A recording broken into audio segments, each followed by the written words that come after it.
फुप्पो किस तरह मुझे छोटी छोटी बातों पर मारती पीटती थी। जब से मेरी सौतेली अम्मी आई, मुझ पर जो ये जाने बगैर कि मेरा ये कदम मुझे किस तूफान के हवाले करने वाला था। मेरे हाथ में पकड़ी चाय की थाली कांप रही थी। हर कदम बैठक की तरफ उठता तो लटेक रहा था। उसकी अम्मी ने सिर हिलाया और नाना अबू से मुखातिब हुई, हमें खुशी हुई आपके पूरे खानदान से मिलकर। मैं एक लम्हा भी वहां ठहरना नहीं चाहती थी। मैं फुप्पो ने उतावली से पूछा। नाना अबू ने कुछ देर खामोशी रखी, फिर बोले, रिश्ता तो वो करना चाहते हैं, लेकिन खिड़ी और पूरे वजूद में फैल गई। तू यहाँ छुपी बैठी है चुड़ैल। मेरी बेटी को ने एक और थप्पड़ मेरे गाल पर जड़ दिया। ये शोर सुनकर नाना अबू और मेरी सौतेली अम्मी भी रसोई में आ गए। मुझे एक ऐसी फुसफुसाहट जिसने मेरे पैरों तले जमीन खींच ली। तू जीत गई न? खुश हो रही है, लेकिन याद रखना, ये खुशी बहुत अस्थायी है। तुम्हें इसकी सेज के डिब्बे और रुपयों का एक थैला मेज पर रखा। मैं उस वक्त वहीं मौजूद थी। यह आयशा के लिए है, उसे दे देना। उनका लहजा हमेशा की तरह सख्त और भावहीन था। खानदान में हमारी इज्जत का सवाल है, शादी में कोई कमी नहीं रहनी चाहिए। वो ये कहकर मुड़े और बाहर चले गए। उन्होंने एक बार भी मेरी तरफ देखना या मुझसे बात करना गवारा नहीं किया। उनके जाने के बाद मेरी आंखों में आंसू आ गए। मेरी सौतेली अम्मी ने मेरे कंधे पर हाथ रखा। पगली, रोने की क्या बात है?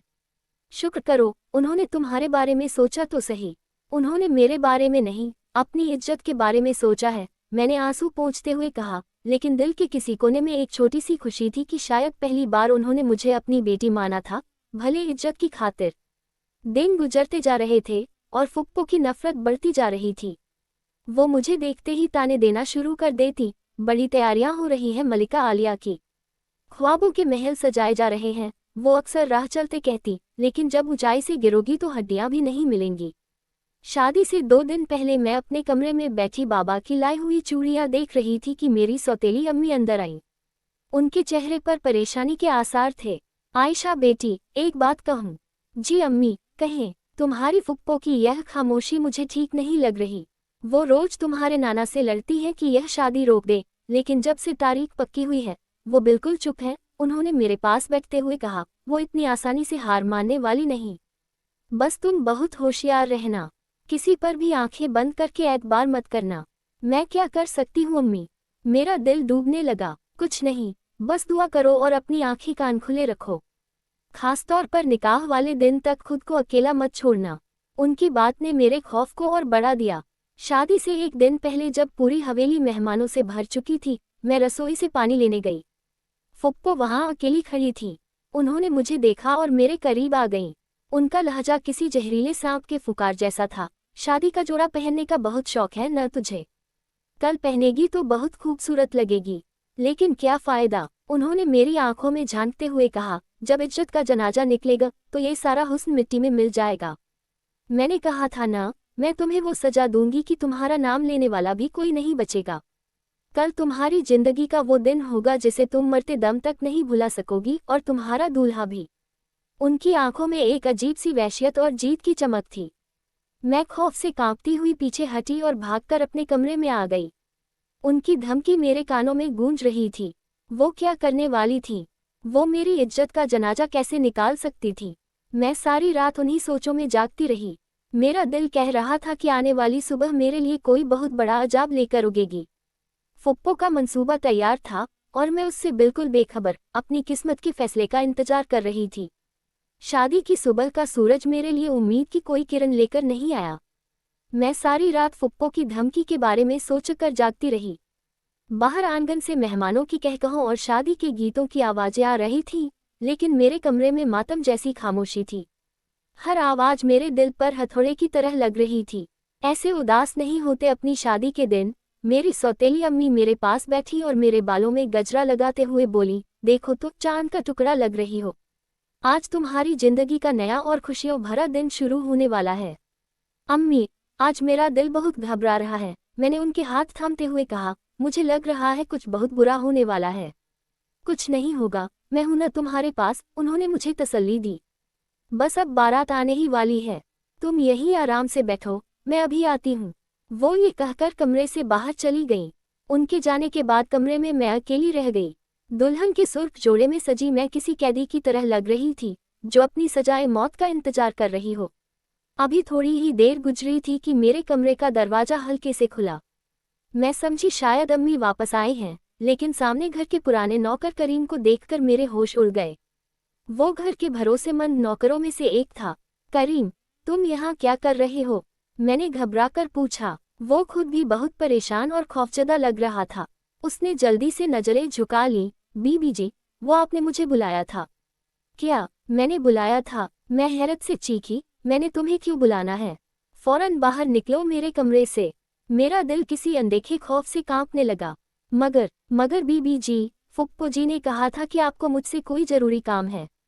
उन्होंने मुझे यहाँ भेजा है, करीम ने कांपती आवाज में सफाई दी। फुप्पो का नाम सुनते ही मेरे पैरों तले जमीन निकल गई। मैं समझ गई कि यह वही साजिश है जिसकी वो धमकी दे रही थी। वो झूठ बोल रही हैं। तुम फौरन यहाँ से जाओ करीम, इससे पहले कि कोई देख ले। वो बेचारगी से मुड़ा, और जैसे उसने दरवाजे की तरफ कदम बढ़ाया, बाहर से किसी ने दरवाजा बंद किया और कुंडी चढ़ाने की ऊंची आवाज आई। क्लिक की उस आवाज ने जैसे मेरी दिल की धड़कन रोक दी। दरवाजा बंद कर दिया किसी ने। मैं चीखते हुए दरवाजे की तरफ भागी। मैंने जोर जोर से दरवाजा पीटना शुरू किया। दरवाजा खोलो अम्मी, नाना अबू, खुदा के लिए दरवाजा खोलो। करीम भी खौफ से सफेद पड़ चुका था। बीबी जी, यह क्या हो गया? खुदा की कसम, मेरा कोई कसूर नहीं। मुझे तो फुप्पो जी ने। मैं जानती हूँ यह उनकी चाल है। मैं दरवाजा पीटते हुए रो रही थी। मेरी चीखें शायद बाहर के शोर में दबकर रह गईं, किसी ने मेरी आवाज न सुनी। मैं बेबसी से दरवाजे के साथ लगकर फर्श पर बैठ गई। चंद मिनट, जो मुझे सदियां जैसे लगे, गुजर गए। फिर अचानक दरवाजे की कुंडी खुली और दरवाजा धड़ाम से खुला। मेरे सामने नाना अबू और दो चाचा खड़े थे, मेरे बाबा। उनकी आंखों में पहले परेशानी थी, लेकिन कमरे का मंजर देखते ही वो परेशानी गुस्से और नफरत में बदल गई। मंजर ही कुछ ऐसा था। मैं दुल्हन के लिबास में रो रो कर बुरी हालत में फर्श पर बैठी थी, और घबराहट का मारा करीम मुझसे चंद कदम दूर दीवार से चिपका खड़ा था। एक बंद कमरे में एक जवान लड़की और एक गैर मर्द, किसी को और कुछ समझने की जरूरत नहीं थी।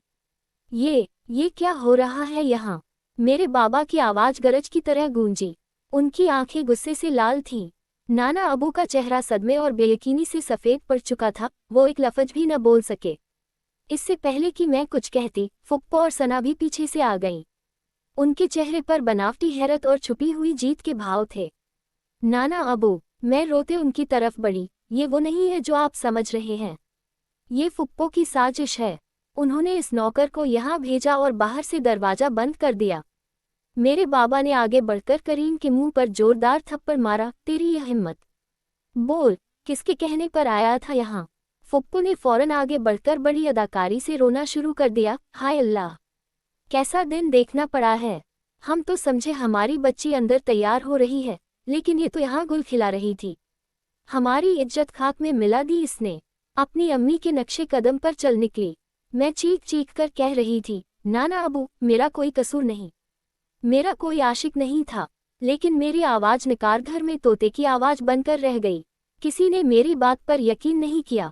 मेरे बाबा और नाना अबू की आंखों में जो मेरे लिए रही सही इज्जत थी, वो उस एक लम्हे में खत्म हो चुकी थी। मेरा सब कुछ बर्बाद हो चुका था। मेरे बाबा और नाना अबू की गुस्से भरी खामोशी किसी तूफान से कम नहीं थी। फुप्पो के मगरमच्छी आंसू और झूठे विलाप ने उनके दिलों में मेरे खिलाफ नफरत का जहर भर दिया था।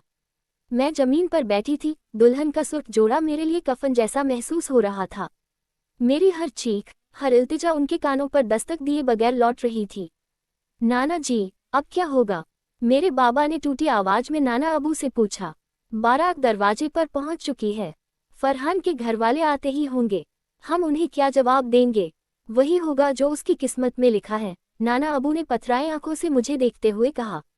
उनकी आवाज में मेरे लिए मोहब्बत की हल्की सी रोशनी भी बाकी नहीं रही। फरहान के वालिद को संदेशा भेजो और उन्हें अंदर बुलाओ। उन्हें सच्चाई का सामना करना पड़ेगा। चंद ही लम्हों में फरहान और उसके वालिद वालिदा बैठक में मौजूद थे।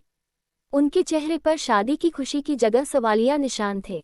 फुप्पो ने रोते हुए सारा वाकया उनके सामने दोहरा दिया, जिसमें हर लफ्ज मेरे किरदार को दागदार कर रहा था। मेरे बाबा शर्म से सिर झुकाए खड़े थे। ये सच है? फरहान की वालिदा ने बेयकीनी से पूछा। हम आपसे क्या झूठ बोलेंगे?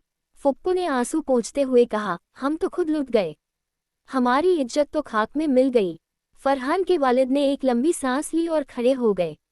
उनका लहजा सर्द और फैसलाकुन था। हमें अफसोस है, लेकिन हम ऐसी बदकिरदार लड़की को अपनी बहू नहीं बना सकते। ये रिश्ता यही खत्म होता है। वो ये कहकर मुड़े और अपने बेटे बीवी के साथ हवेली से बाहर निकल गए। उनका एक एक कदम हमारे खानदान की इज्जत पर हथौड़े की तरह पड़ रहा था। उनके जाने के बाद कमरे में कयामत का सन्नाटा छा गया। ये सन्नाटा मेरे बाबा की गरज से टूटा। मार क्यों नहीं दिया तूने हमें? इससे अच्छा था तू पैदा ही न होती। अपनी अम्मी की तरह हमारा सिर शर्म से झुका दिया। वो मुझे मारने के लिए आगे बढ़े, लेकिन नाना अबू ने उन्हें रोक लिया। ठहरो, अब मारने पीटने से क्या होगा? जो होना था वो हो गया। नाना अबू ने आंखें बंद कर ली। अब इस घर की इज्जत बचाने का सिर्फ एक रास्ता है। कौन सा रास्ता बचा? फुप्पू ने मासूमियत से पूछा। नाना अबू ने नफरत से सहमे हुए करीम की तरफ देखा, जो एक कोने में काम रहा था। इस घर की इज्जत अब इसी तरह बच सकती है। जिसके साथ इसका नाम जुड़ा है, उसी के साथ इसका निकाह होगा। ये सुनना था कि मेरे पैरों तले जमीन निकल गई। नहीं नाना अबू, नहीं। मैं चीखी, खुदा के लिए मुझ पर यह जुल्म मत करें। मैं बेगुनाह हूँ। बेगुनाह होती तो ये दिन न देखना पड़ता। अब तुम्हारी सजा यही है। नाना अबू ने फैसला सुना दिया। नाना जी, आप होश में तो हैं? मेरे बाबा ने कहा। हाँ, उसी नौकर के साथ। अब ये इसी के लायक है। काजी साहब को बुलाओ, निकाह भी और इसी वक्त होगा। नाना अबू का हुक्म अंतिम था। फुप्पो और सना के चेहरे पर शैतानी मुस्कुराहट थी। उनका इंतकाम पूरा हो चुका था। आधे घंटे में काजी साहब को बुला लिया गया। वही मेहमान जो मेरी बारात के स्वागत के लिए खड़े थे, अब मेरी रुसवाई के निकाह के गवाह बनने वाले थे। मुझसे निकाह के लिए पूछा गया तो मैं खामोश रही। मेरे बाबा ने मेरा हाथ पकड़कर जबरन मेरे अंगूठे का निशान निकाहनामे पर लगवा दिया। मेरा निकाह उस नौकर करीम के साथ कर दिया गया, जिस पर मेरा आशिक होने का इल्जाम था। निकाह के फौरन बाद नाना अबू ने मेरा बाजू पकड़ा और मुझे घसीटते हुए हवेली के मुख्य दरवाजे की तरफ ले गए। निकलो, दफा हो जाओ इस घर से। जैसे तुम्हारी अम्मी गई थी, आज से तुम ही हमारे लिए मर गई। उन्होंने मुझे दहलीज के बाहर धक्का दिया और मेरे पीछे दरवाजा बंद कर दिया। मैं बाहर सड़क पर गिर गई। चंद लम्हों पहले मैं उस घर की बेटी थी, एक दुल्हन थी, और अब एक इल्जाम, एक रुसवाई का परिंदा बनकर सड़क पर पड़ी थी। मेरे शौहर के रूप में वो नौकर मेरे पास आया और डरते डरते बोला, बीबी जी चलिए। मैंने आंसू भरी आंखों से उस आलीशान हवेली को आखिरी बार देखा, जहां मैंने अपनी जिंदगी के सबसे तल्ख दिन गुजारे थे। आज मैं वहां से निकल तो रही थी, लेकिन एक ऐसी पहचान के साथ जो मेरी अपनी नहीं थी। मेरी डोली नहीं उठी थी, मेरा जनाजा उठा था। उसने मुझे सहारा दिया और एक पुरानी सी घोड़ा गाड़ी में बिठा दिया। गाड़ी एक नामालूम मंजिल की तरफ चल पड़ी और मैं अपनी बर्बाद जिंदगी पर आंसू बहाती रही। गाड़ी शहर की जानी पहचानी सड़कों से गुजरती हुई एक अनजान रास्ते पर चल पड़ी। मैं खिड़की से बाहर देखते हुए लगातार रोए जा रही थी। मेरे आंसू थमने का नाम नहीं ले रहे थे। मेरी दुनिया लुट चुकी थी। मेरा कोई घर नहीं था, कोई अपना नहीं। मेरा शौहर एक गरीब नौकर था, जो खुद इस वाकये में उतना ही मजबूर था जितनी मैं। सोच रही थी कि अब मेरी जिंदगी किसी झोपड़ी या नौकरों के क्वार्टर में कटेगी। काफी देर तक मेरी सिसकियां गाड़ी में गूंजती रहीं। फिर अचानक मेरे शौहर ने, जो अब तक खामोशी से गाड़ी हाँक रहा था, एक सर्द और भारी आवाज में कहा, ये रोना धोना बंद करो। मैंने चौंक कर उसे देखा। उसका लहजा बिल्कुल अलग था। यह एक नौकर का लहजा नहीं था, इसमें एक हुक्मरानी का अंदाज था। मैं इतनी खौफजदा थी कि मैंने उसे नजरअंदाज करके रोना जारी रखा। उसने एक झटके से गाड़ी सड़क के किनारे रोकी और मेरी तरफ गुस्से से घूर कर देखा। मैंने कहा, यह आंसू बहाना बंद करो। मुझे कमजोर और रोती हुई लड़कियां बिल्कुल पसंद नहीं। अगर दोबारा तुम्हारी आंख से एक भी आंसू निकला तो मैं तुम्हें यही गाड़ी से बाहर फेंक दूंगा। उसकी धमकी और लहजे की सख्ती ने मुझे अंदर तक हिला दिया। मैं खौफ से चुप हो गई। ये वो डरा सहमा करीम नहीं था जो मेरी हवेली में काम करता था, यह कोई और था। उसने दोबारा गाड़ी चलानी शुरू कर दी। अब गाड़ी में सिर्फ घोड़ों की टापों की आवाज थी और मेरे दिल की धड़कन, जो खौफ से तेज हो गई थी। तकरीबन आधे घंटे के सफर के बाद गाड़ी एक पोश इलाके में दाखिल हुई। यहाँ दूर दूर तक आलीशान कोठियां और बाग थे। फिर उसने गाड़ी एक बहुत बड़ी और खूबसूरत फाटक के सामने रोकी। पहरेदार ने उसे देखते ही फौरन फाटक खोल दिया। गाड़ी अंदर हरे भरे लॉन में दाखिल हुई, जिसके बीच में एक महल जैसी सफेद कोठी खड़ी थी। मैं हैरत से आंखें फाड़े ये सब देख रही थी। हम यहाँ क्यों आए हैं? मैंने डरते डरते पूछा। उसने मेरी बात का कोई जवाब नहीं दिया। उसने गाड़ी आंगन में रोकी और मेरी तरफ देखे बगैर कहा, उतरो।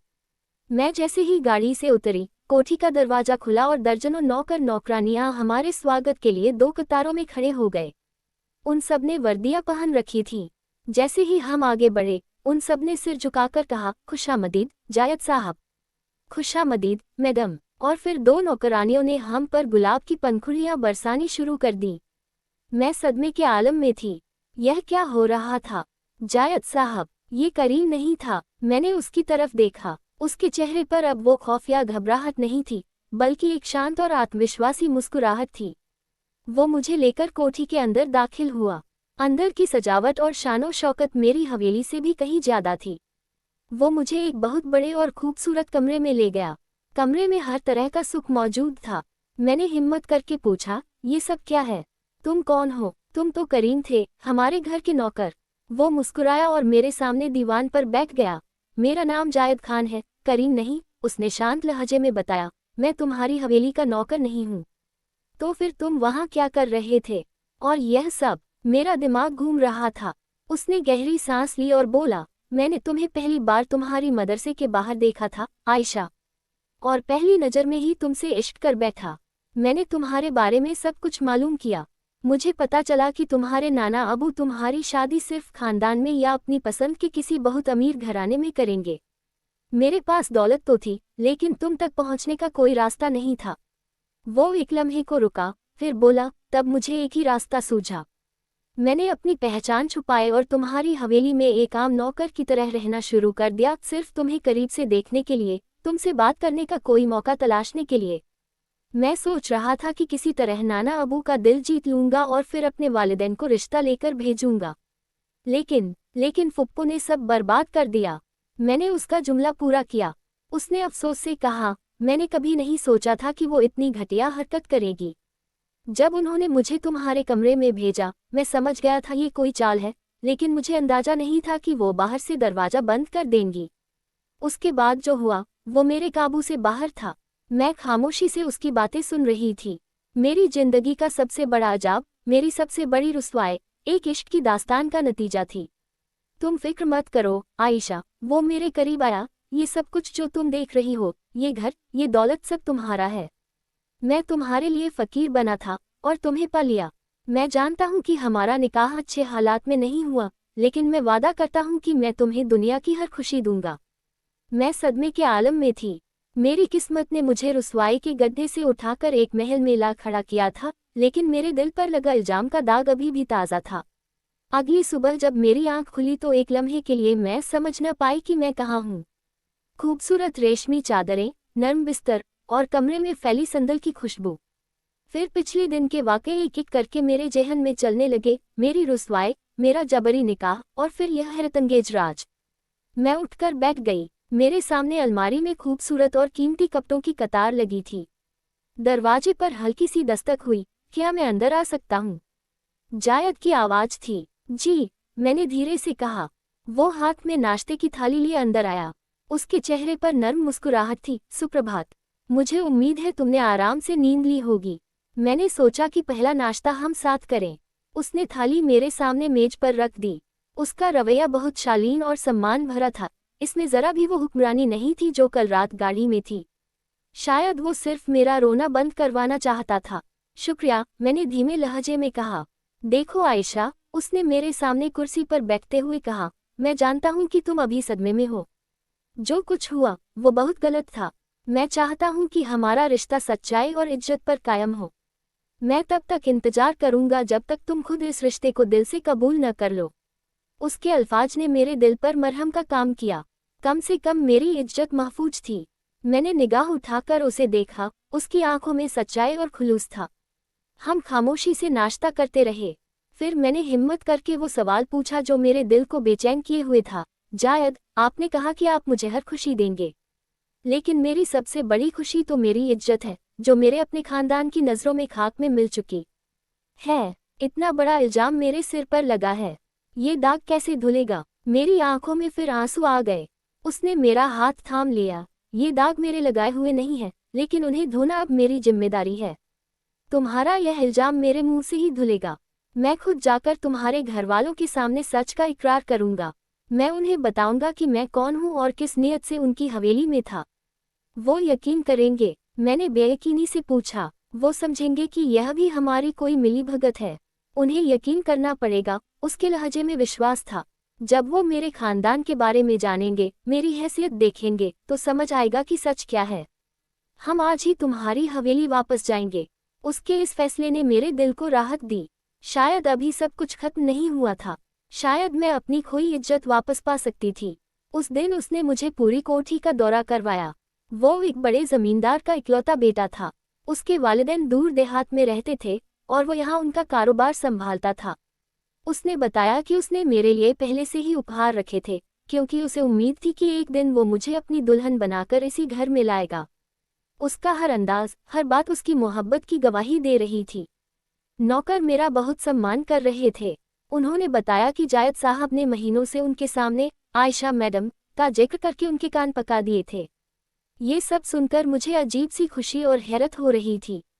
शाम को वो मुझे बाहर बाग में ले गया। आयशा, क्या तुम मुझे माफ़ कर सकती हो? मेरे एक कदम की वजह से तुम्हें इतनी तकलीफ और रुसवाई उठानी पड़ी। अगर मैं नौकर बनकर तुम्हारी हवेली न जाता तो शायद ये सब न होता। मैंने उसकी तरफ देखा। इसमें आपका कसूर नहीं है। कसूर उन लोगों का है जिन्होंने अपनी नफरत और जलन में अंधे होकर मेरी जिंदगी बर्बाद करने की कोशिश की। आप तो मेरी जिंदगी में फरिश्ता बनकर आए हैं। जायद, अगर आप न होते तो शायद मैं आज जिंदा भी न होती। उस रात मैं चैन की नींद सोई। मेरे दिल से बोझ उतर गया था। मुझे यकीन था कि आने वाला कल मेरी बेगुनाही का सूरज लेकर उगेगा। हम अपने अतीत का हिसाब चुकाने और नई शुरुआत करने को तैयार थे। अगली सुबह हम अपनी पुरानी हवेली की तरफ रवाना हुए। इस बार मैं किसी पुरानी घोड़ा गाड़ी में नहीं, बल्कि एक चमकदार रथ में बैठी थी। मेरा लिबास कीमती था और मेरे साथ मेरा शौहर था, जो किसी शहजादे से कम नहीं लग रहा था। लेकिन मेरे दिल में वही खौफ और घबराहट थी जो उस घर की दहलीज पार करते हुए हमेशा होती थी। परेशान मत हो, मैं तुम्हारे साथ हूँ, जायद ने मेरा हाथ थामते हुए कहा। उसके स्पर्श ने मुझे हौसला दिया। जब हमारी गाड़ी मेरी पुरानी हवेली के बड़े फाटक पर रुकी तो पहरेदार हमें देखकर हैरान रह गया। उसने शायद मुझे पहचान लिया था, लेकिन मेरे साथ जायद को इस शान में देखकर उसकी आंखें खुली रह गईं। उसने फौरन फाटक खोल दिया। हमारी गाड़ी आंगन में रुकी।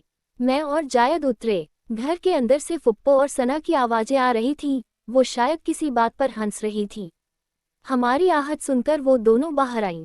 हमें एक साथ इस हुलिये में देखकर उनके हंसते चेहरे हवा में गायब हो गए और उनके चेहरों पर हैरत और सदमे के भाव उभरे। तू यहाँ क्या कर रही है? फुप्पो ने मुझसे नफरत से पूछा। फिर उनकी नज़र जायद पर पड़ी। और ये तेरे साथ क्या कर रहा है? मैं अपनी बीवी के साथ उसके घर आया हूँ, जायद ने सर्द और प्रभावशाली लहजे में जवाब दिया, जो फुप्पो को चुप कराने के लिए काफ़ी था। नाना अबू और अपने वालिद साहब को बुलाओ, मुझे उन सब से बात करनी है। उसके लहजे का रौब ऐसा था कि फुप्पो कुछ न कह सकी। वो बड़बड़ाती हुई अंदर चली गई। चंद मिनटों में नाना अबू और मेरे बाबा हौले हौले बैठक में आए। उनके पीछे मेरी सौतेली अम्मी और सना भी थीं। तुम्हारी हिम्मत कैसे हुई दोबारा इस घर में कदम रखने की? मेरे बाबा मुझ पर चीखे। और तू ये नौकर के बच्चे, तू इसे लेकर यहाँ क्यों आया है? जायद शांत अंदाज में आगे बढ़ा और अपना एक मुहर वाला खत केंद्र की मेज पर रख दिया। मेरा नाम जायद खान है, शेख अहमद का बेटा, और मैं आयशा का शौहर हूँ। मैं आपकी हवेली में नौकर नहीं था। शेख अहमद का नाम सुनना था कि मेरे बाबा और नाना अबू के चेहरे पर जैसे बिजली गिर पड़ी। वो इलाके के सबसे बड़े और अमीर जमींदारों में से एक थे। क्या बकवास है ये? नाना अबू ने कांपती आवाज में कहा।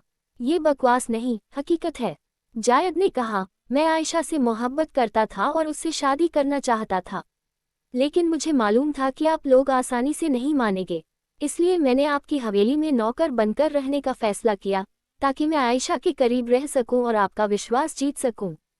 फिर उसने फुप्पो की तरफ इशारा किया। मेरा इरादा तो कुछ और था, लेकिन आपकी बहन फातिमा बेगम ने अपनी नफरत और जलन में एक ऐसी घिनौनी साजिश रची जिसने हम दोनों को एक ऐसे रिश्ते में बांध दिया जिसके लिए हम तैयार नहीं थे।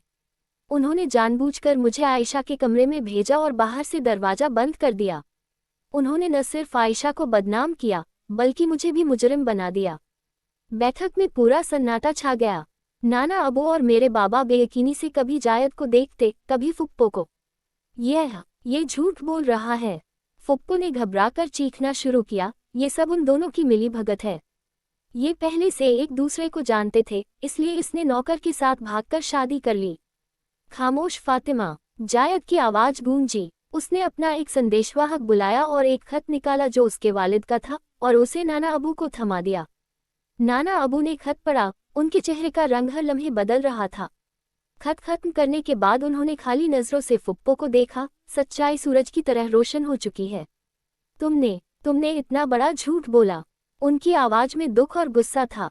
सिर्फ अपने हसद की आग बुझाने के लिए तुमने अपनी भतीजी की जिंदगी जहन्नुम बना दी, उसकी इज्जत नीलाम कर दी। फुप्पो का चेहरा सफेद पड़ चुका था। उनके पास कहने को कुछ नहीं था। उनका जुर्म साबित हो चुका था। नाना अबू अपनी कुर्सी से उठे और लड़खड़ाते हुए मेरे पास आए। उनकी आंखों में आंसू थे। बेटी, मुझे माफ कर दो, उन्होंने मेरे सिर पर हाथ रखते हुए कहा। मैं तुम्हारा मुजरिम हूँ। मैंने बगैर सोचे समझे तुम्हें। वो अपना जुमला पूरा न कर सके। मेरे बाबा शर्मिंदगी से नजरें झुकाए खड़े थे। आज पहली बार उन्हें एहसास हो रहा था कि उन्होंने अपनी बेटी के साथ कितना बड़ा जुर्म किया था। मेरी बेगुनाही साबित हो चुकी थी, लेकिन उसकी कीमत बहुत बड़ी थी। नाना अबू के माफी मांगने पर बैठक में एक अजीब माहौल पैदा हो गया। उनकी आंखों में हकीकी पछतावा था। मैंने अपनी जिंदगी में पहली बार उन्हें इतना टूटा देखा। उसे माफी मत मांगिए नाना अबू। फुप्पो ने अभी भी हार नहीं मानी थी। उनकी आवाज में वही घमंड था। उसकी किस्मत अच्छी थी कि इसे इतना अमीर शौहर मिल गया, वरना इसके करतूत तो। नाना अबू गरजे, एक लफ्ज और नहीं। तुमने इस घर की इज्जत, मेरी पगड़ी सब खाक में मिला दिया। सिर्फ अपनी बेटी के लिए तुम इतनी अंधी हो गई कि सही गलत का फर्क मिटा दिया। वो फुप्पो की तरफ मुड़े। फातिमा, आज से इस घर में तुम्हारी हैसियत एक मेहमान से ज्यादा कुछ नहीं। तुम अपनी बेटी के साथ ऊपर के हिस्से में रहोगी और घर के किसी मामले में दखल नहीं दोगी। यही तुम्हारी सजा है। ये फुप्पो के लिए किसी सजा से बड़ी सजा थी। उनसे उनकी हुक्मरानी छीन ली गई। सना का चेहरा जलन और नाकामी से काला पड़ गया। वो जिस रिश्ते को ठुकरा चुकी थी, आज वही एक शहजादा बनकर मेरे साथ खड़ा था। मेरे बाबा धीरे से मेरे पास आए। आयशा बेटा।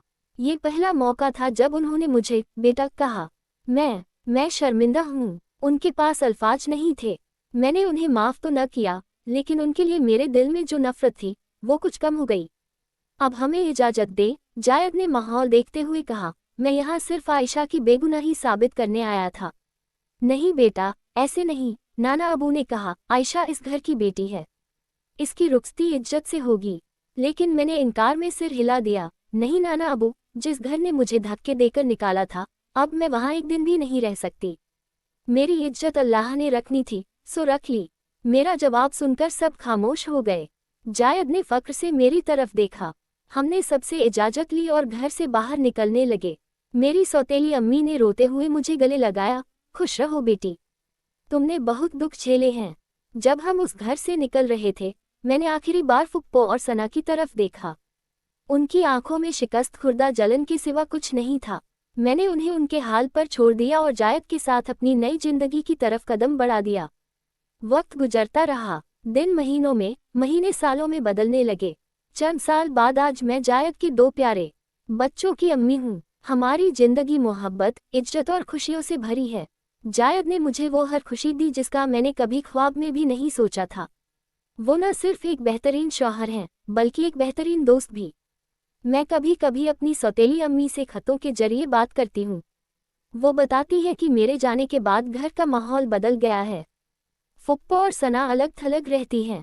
सना के लिए आज तक कोई अच्छा रिश्ता नहीं आया। उसका घमंड और तकब्बुर उसे वहीं ले डूबा जहां वो मुझे गिराना चाहती थी। कहते हैं कि इंसान जो बीज बोता है वही फसल काटता है। उसने मेरे लिए कांटे बोए थे और आज वो खुद उन पर चलने को मजबूर है। मेरा अतीत एक तल्ख ख्वाब था, लेकिन मेरा वर्तमान और भविष्य एक खूबसूरत हकीकत है। मैंने सीखा है कि अल्लाह की लाठी बेआवाज होती है और वो सब्र करने वालों को कभी मायूस नहीं करता। मेरी कहानी रुस्वाई से शुरू हुई थी, लेकिन मोहब्बत और सच्चाई ने उसे एक मिसाल बना दिया।